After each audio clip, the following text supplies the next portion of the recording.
Estamos na vigília da Quaresma de São Miguel, que dá início no dia da solenidade da Assunção de Nossa Senhora e conclui, após 40 dias, no dia 29 de setembro, com a festa dos santos arcanjos Gabriel, Miguel e Rafael. Como chegou o costume desta Quaresma na Igreja? Foi São Francisco que começou a fazer esta Quaresma. São Francisco, no desejo de imitar e assemelhar-se o mais possível a Jesus Cristo, com a finalidade de reviver os mistérios que ocorrem durante o ano litúrgico, não se limitava em fazer uma vez por ano a Quaresma, como temos o costume. São 6 as Quaresmas que São Francisco fazia durante o ano. Isto quer dizer que, durante 240 dias por ano, ele passava na solidão e no retiro, rezando e mortificando-se, longe dos homens e perto de Deus, num desejo de uma contínua conversão.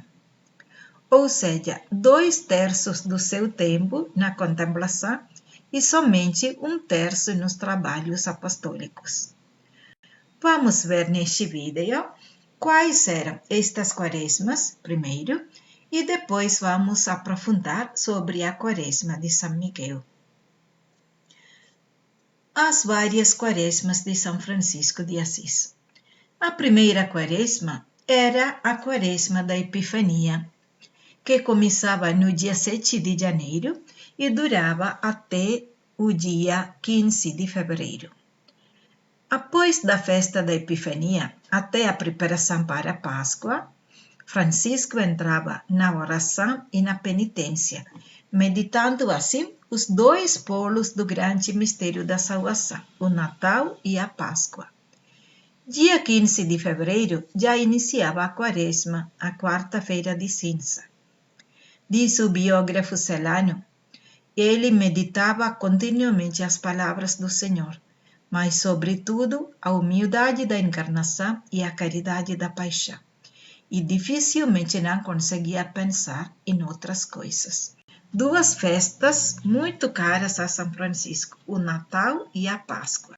Terminando o Natal, já São Francisco começava a sua preparação para a Páscoa. A segunda Quaresma era a Quaresma que todos nós conhecemos, a Quaresma em preparação à Páscoa, e era chamada a Quaresma da Ressurreição do Senhor, de quarta-feira de cinzas até a Páscoa. Gostava de chamar este tempo a Quaresma das Quaresmas. A terceira Quaresma era a Quaresma de São Pedro e São Paulo, que começava no dia 20 de maio e concluía, após 40 dias, no dia 29 de junho. E isso pelo seu profundo respeito e devoção para com a Igreja, e através dessa Quaresma manifestava sua comunhão com a hierarquia da Igreja, sobretudo com o Papa. A quarta Quaresma, que São Francisco celebrava, era a Quaresma da Assunção de Nossa Senhora, que começava com a festa de São Pedro e São Paulo no dia 29 de junho, que terminava com a Assunção da Nossa Senhora no dia 15 de agosto, dando assim o caráter eclesiástico mariano, como testemunha São Boaventura. Ele tinha uma grande devoção e amor para com a Virgem Maria, pelo fato que era mãe de Nosso Senhor Jesus Cristo. A quinta Quaresma, que São Francisco celebrava, era a Quaresma de São Miguel Arcanjo, que, como falamos no início, começava no dia 15 de agosto, com a festa da Assunção da Nossa Senhora, e que concluía no dia 29 de setembro, e isso pela sua muita devoção aos santos anjos. Devemos venerá-los, dizia ele, esses companheiros de caminhada, que nos acompanham em qualquer lugar como nossos guardiões. E, enfim, a sexta Quaresma era a Quaresma do Advento ou da Encarnação do Senhor, que começava com a festa de Todos os Santos, dia 1º de novembro, e que estendia até o Natal.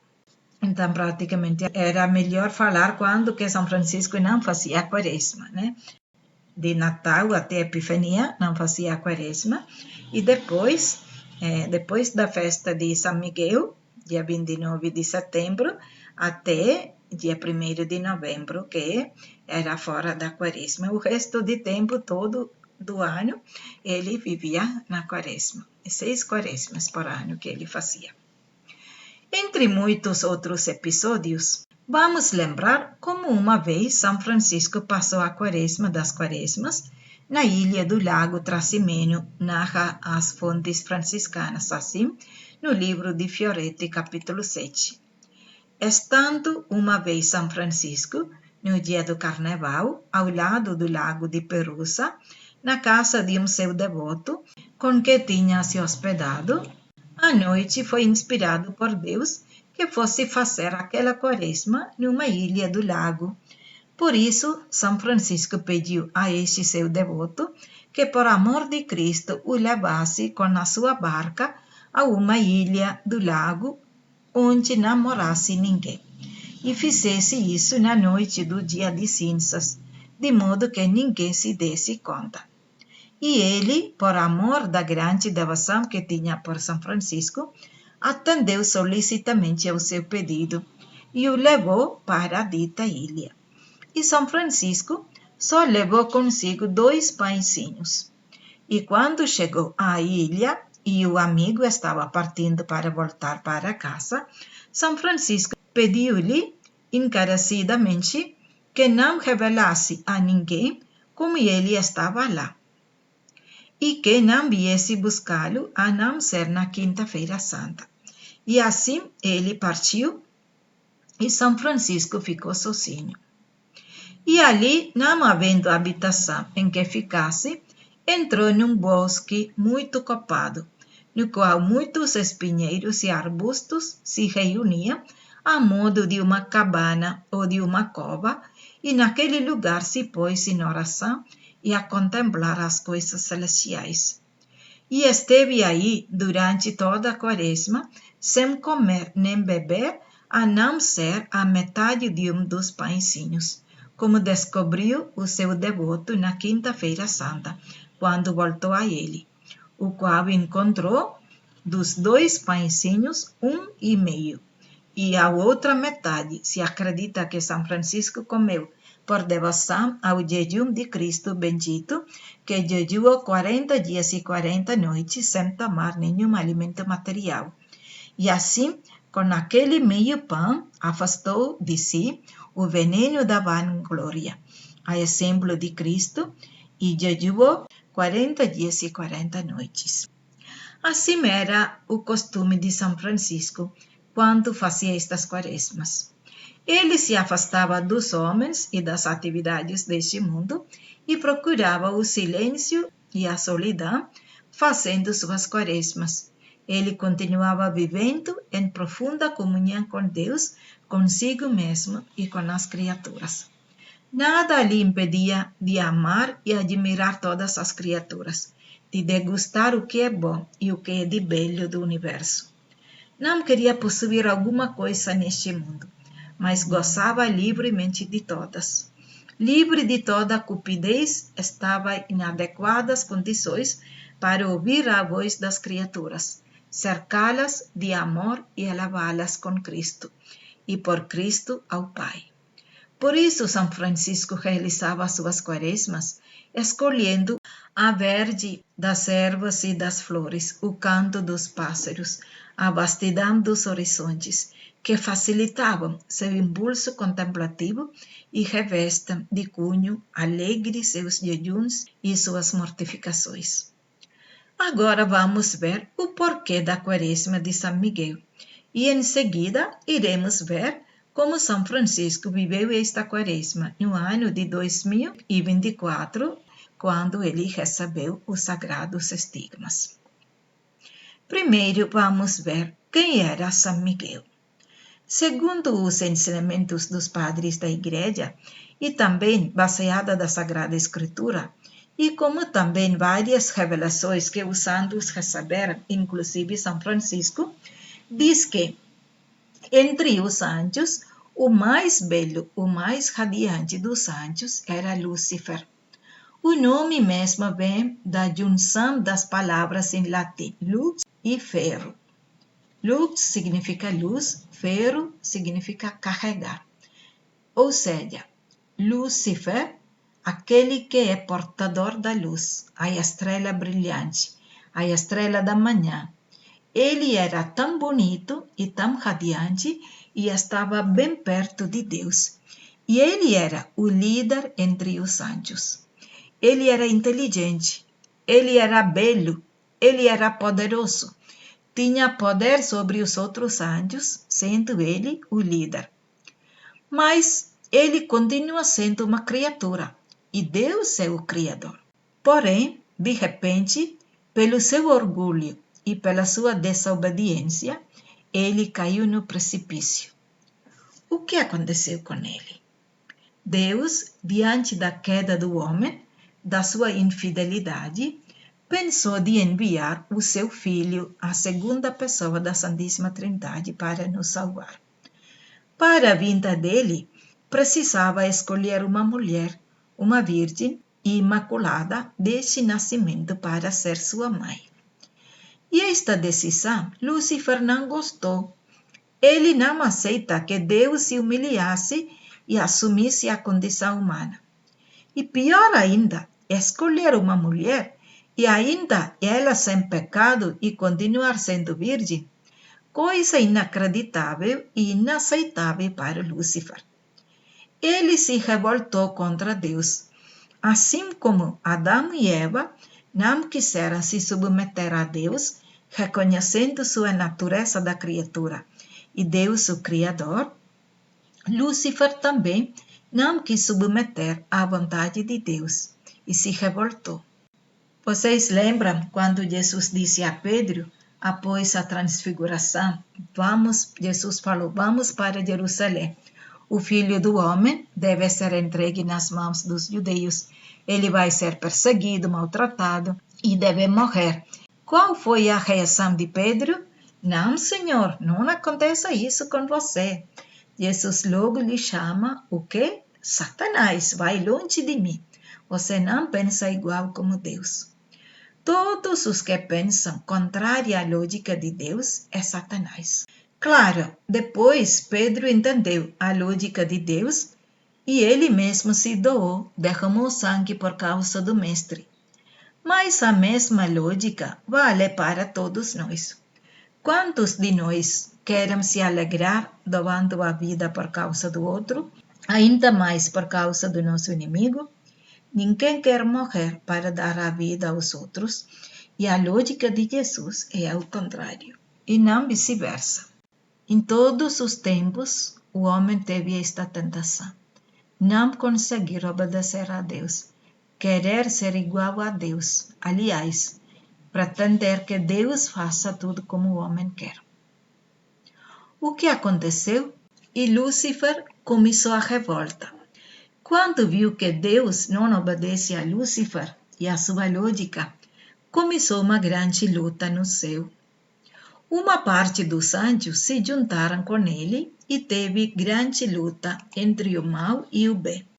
E São Miguel, que era um anjo pequenino, um simplesinho entre os anjos, tomou a decisão de liderar o grupo dos anjos que combatiam a favor de Deus. E no final, entre São Miguel e Lúcifer, São Miguel venceu e o mal se precipitou.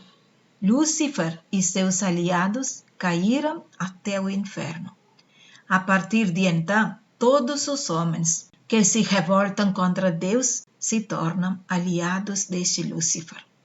Podemos ver este fato no livro de Isaías, capítulo 14, versículos 10 e seguinte. Diz pelo profeta Isaías: finalmente, este fraco como nós, este semelhante a nós. Tua majestade desceu à morada dos mortos, acompanhada do som de tuas harpas. Jace sobre um leito de vermes e os vermes são a tua coberta. Então caíste dos céus, astro brilhante, filho da aurora. Então foste abatido por terra, tu que prostravas as nações. Tu dizias, Escalarei os céus e erigirei meu trono acima das estrelas. Eu me assentarei no monte da Assembleia, no extremo norte. Subirei sobre as nuvens mais altas e me tornarei igual ao Altíssimo. E, entretanto, eis que foste precipitado à morada dos mortos, ao mais profundo abismo. E ainda o livro de Ezequiel, capítulo 28, versículos de 13 a 19, diz assim: Estavas no Éden, jardim de Deus, estavas coberto de gemas diversas. Tamborins e flautas estavam ao teu serviço, prontos desde o dia em que foste criado. Eras um querubim protetor, colocado sobre a montanha santa de Deus. Passeavas entre as pedras de fogo. Foste irrepreensível em teu proceder desde o dia em que foste criado, até que a iniquidade apareceu em ti. No desenvolvimento do teu comércio, encheram-se as tuas entranhas de violência e pecado. Por isso eu te bani da montanha de Deus e te fiz perecer, ó querubim protetor, em meio às pedras de fogo. Teu coração se inflou de orgulho devido à tua beleza. Arruinaste a tua sabedoria por causa do teu esplendor. Precipitei-te em terra e dei com isso um espetáculo aos reis. À força de iniquidade e de desonestidade, no teu comércio profanaste os teus santuários. Assim de ti fiz jorrar o fogo que te devorou e te reduzi a cinza sobre a terra, aos olhos dos espectadores. Todos aqueles que te conheciam entre os povos ficaram estupefatos com o teu destino. Acabaste sendo um objeto de espanto. Foste banido para sempre.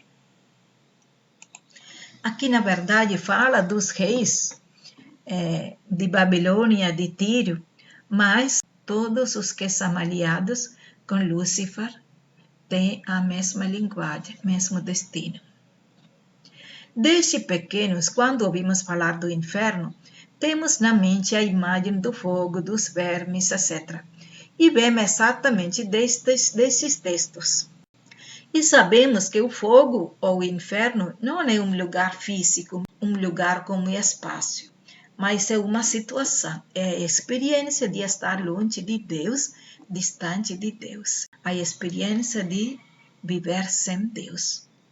E nesta luta entre o bem e o mal, vimos o papel de São Miguel. Ele combate estando ao lado de quem combate para vencer o mal, de quem combate para que aconteça o reino de Deus, a vontade de Deus na redenção humana. São Francisco, por isso, tinha grande devoção a São Miguel Arcanjo.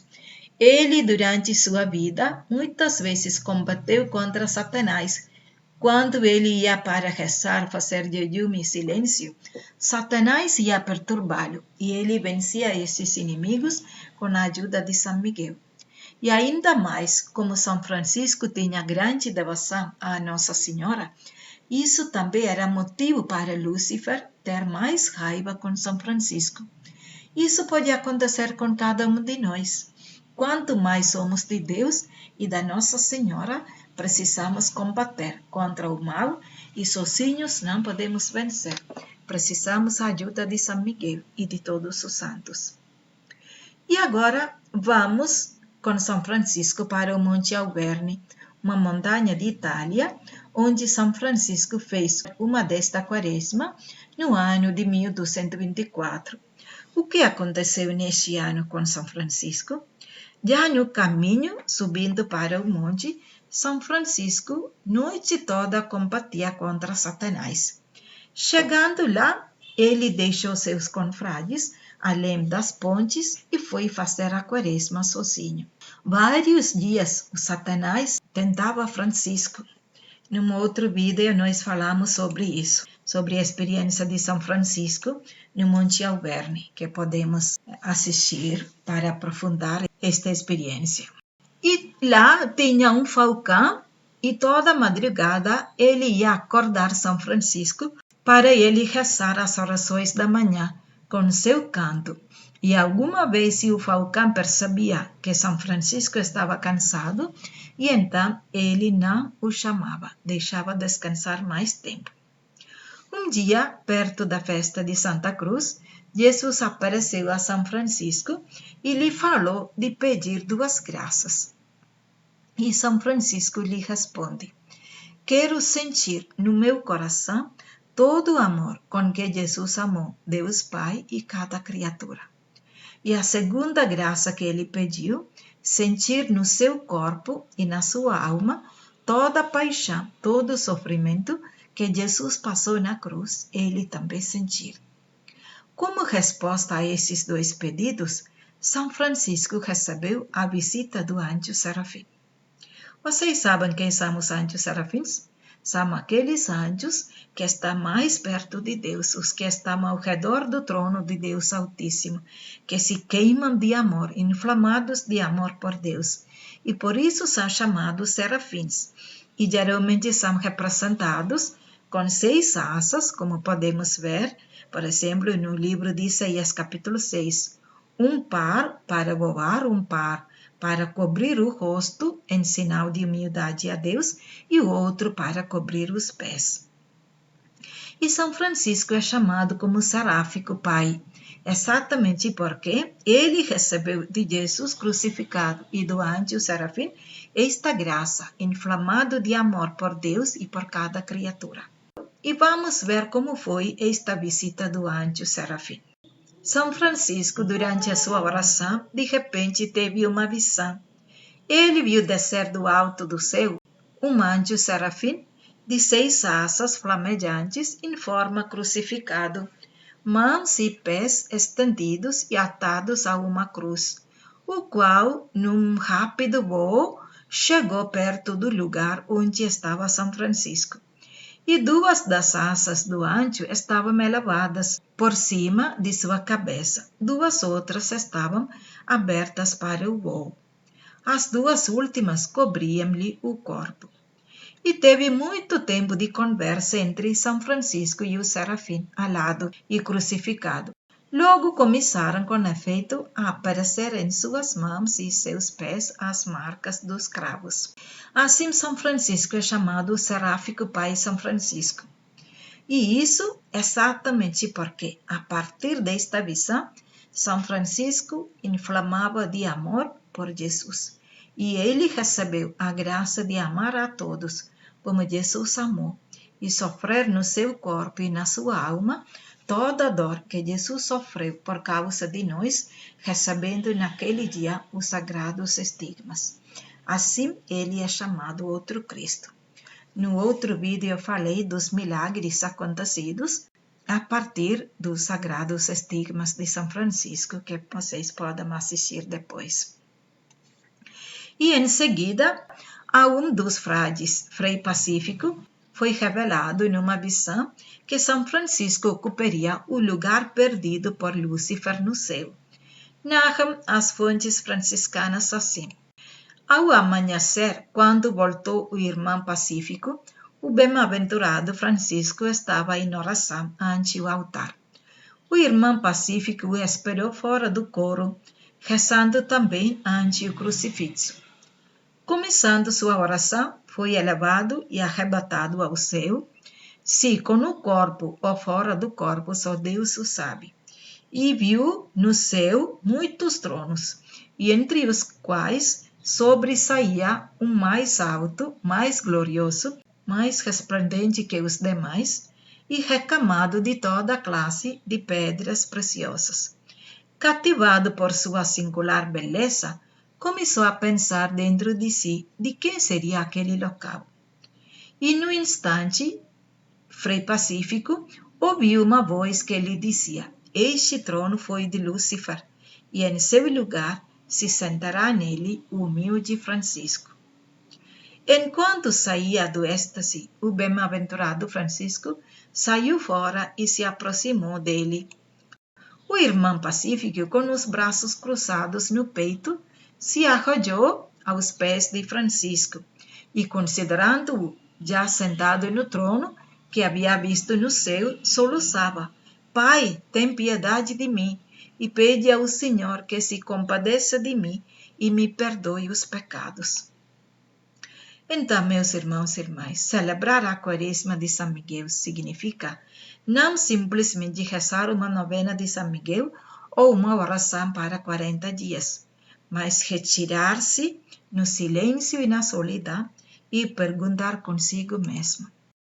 Primeiro, minhas qualidades, capacidades, poderes, posses, eu os uso para o bem dos outros, ao serviço dos outros, ou eu sou orgulhoso de adquirir tudo para me gloriar diante dos outros, esquecendo que sou criatura e não criador.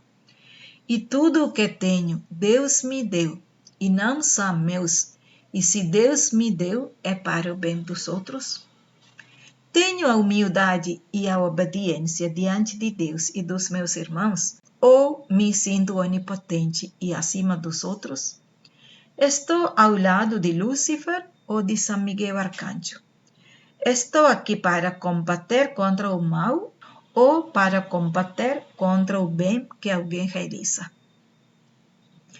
No segundo lugar, tenho ocorrido sempre a ajuda de São Miguel quando devo combater contra o mal? Diante das tentações cotidianas de dinheiro, de prazer, de poder, como eu combato? Me deixo ser vacilado, induzido pelo mal, ou combato com a ajuda da Nossa Senhora e de São Miguel Arcanjo? No terceiro lugar, pedir sempre a virtude da obediência e a humildade em tudo o que façamos, pensamos e organizamos. E isso também quando eu não entendo tudo e não sou capaz de explicar tudo. E, enfim, sempre pedir a ajuda e auxílio de Nossa Senhora, para que sejamos cada vez mais virgens e imaculados, no pensamento, nas palavras e no nosso estilo de vida, seguindo o exemplo da nossa Mãe, Maria Santíssima. Por isso, a festa da Nossa Senhora abre a Quaresma de São Miguel e conclui com a festa dos arcanjos Gabriel, Miguel e Rafael.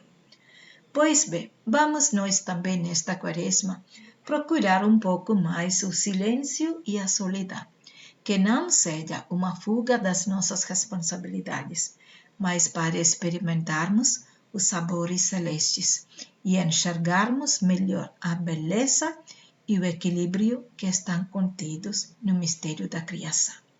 O jejum e a oração não tenham somente o sabor amargo da penitência, mas o sabor da alegria em contemplar o mistério da redenção e a caridade como fruto inevitável desta bondade contemplada.